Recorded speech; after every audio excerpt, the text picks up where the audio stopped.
chilling outside? It's great. All was good. I mean, the whole idea was that this isn't the end of spring ball. We still have 2 practices left. And I told him at the end, there's a reason for it, because this is the best opportunity, the greatest opportunity we have to evaluate all that we do. And I don't just mean that as players, I mean as coaches. A lot of times when you end with a spring game or a spring scrimmage and then you go right out recruiting, you don't have an actual time to really evaluate, to actually comb, go through every single thing that we do. And I don't not just the players, but also the coaches and how we call things. So we got a great opportunity this next week to spend a lot of time going through this as much as we possibly can. We'll still have 2 practices left. We'll do a lot of kick scrimmage stuff in the last practice. But we want our guys to make sure they understand it's about finishing. They came out, they competed today. They would have loved to have been outside and been in live action the whole time, but nonetheless, I think all in all, the thing we were looking for was a healthy competition. Those guys that compete against each other, but have the emotional control to not let it control them. All in all, I think that's what we got today. What kind of evaluation did you get of your quarterbacks today? I don't know. It's always hard. I mean, you got to go back and really watch. Again, when it's not live, I think sometimes it's even more difficult because running backs can't break tackles. You can't move the ball anymore. People would think, well, the defense is the one that wants to be live. When in reality, I think the offense is the one that wants to be live because you don't get a whole lot of missed tackles when you're not going live. So I think it's a little bit more difficult for them to get in a rhythm and move the football.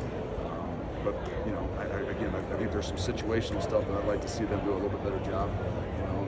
Protection breaks down, get rid of the ball. We don't want to take sacks. Sacks lead to turnovers and bad situations. But I think throwing the football and the things that they were doing, they did a good job. Pass rush is pretty formidable throughout. Has that stood out this spring? It has. I don't think that we're going to go anywhere backwards in front defensively. I think we've got some really good guys. We might not have quite the depth that we had last year. We're playing 8 guys. But what I do think we have is we've got some guys that can be pretty dynamic and both the run but the pass as well. With the quarterbacks we saw. I'm sorry, go ahead. Good. How does it feel to be presented with the award today? I'm not a big award guy, and I'm just glad that some of these older guys could be here today because we had a little reception last night, a little dinner last night. I told them, hey, this is a team award, and I hope tomorrow that we have some of those guys that really kind of led us to where we are, that they could be here today so that they could kind of accept the award on behalf of this entire team.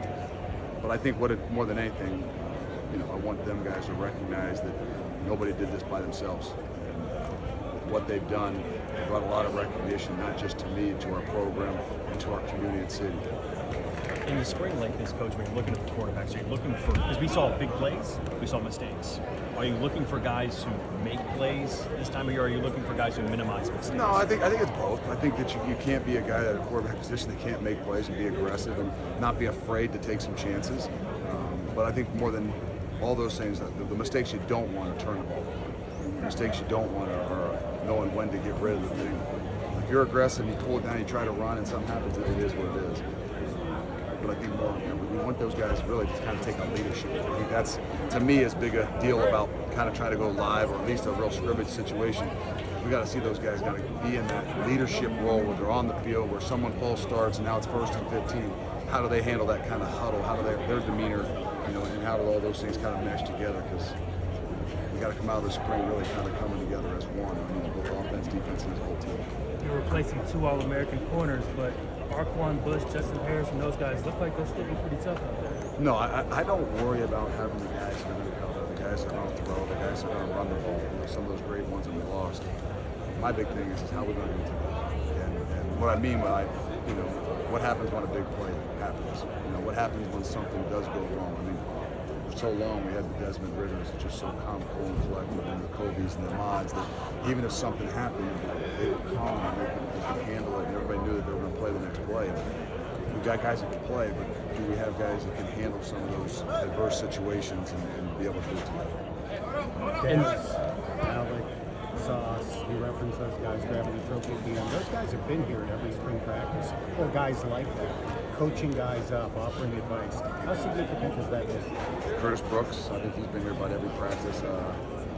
I don't brag, but Mike Tomlin did say something. I don't know about Mike Tomlin. I know he's a Steeler guy, but he did say something when he was here because he was a former Bearcat and coached here. But he did say that he goes, I haven't been many places where all the team comes to watch their guys, to cheer their guys on, whether it's in the weight room or out here.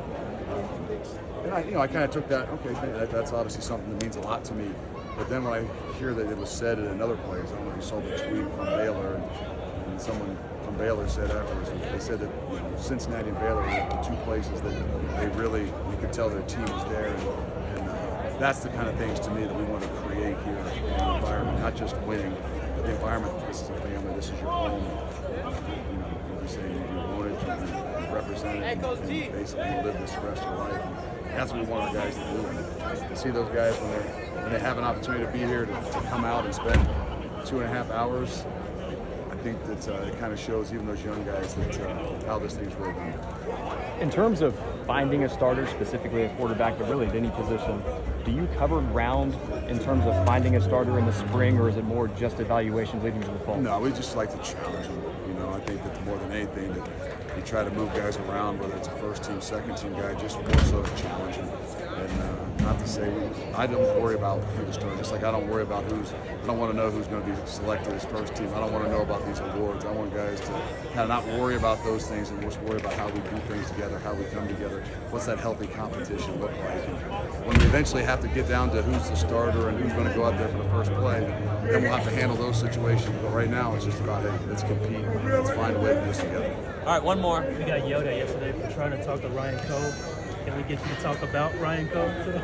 No, it's nothing against what we're talking about. I just think that we're going to put him in some tough situations. We trust him, we believe in him, we've seen what he can do. And we want the guys around him to see what he can do. And I think he's going to do a really, really, really good job. We don't want to put too much on him to start with. And whether he'll have to do the kickoff stuff or the field goal stuff, we still got to create some competition. But I think he's come in here and he's not just kicked the ball well, he's meshed well with everybody, because there's going to be a time when you're going to miss a kick. And when you miss a kick, if everybody's got your back, it's a lot easier to kind of brush off and go to the next one. And so it's kind of, you put him in some of those situations, hope that does happen, that there's a miss or two, and all of a sudden they start to feel the pressure, and he sees how the guys are behind him, and he can come back and do what he did. Thank you, Coach. Thank you. All right, we'll do Coach.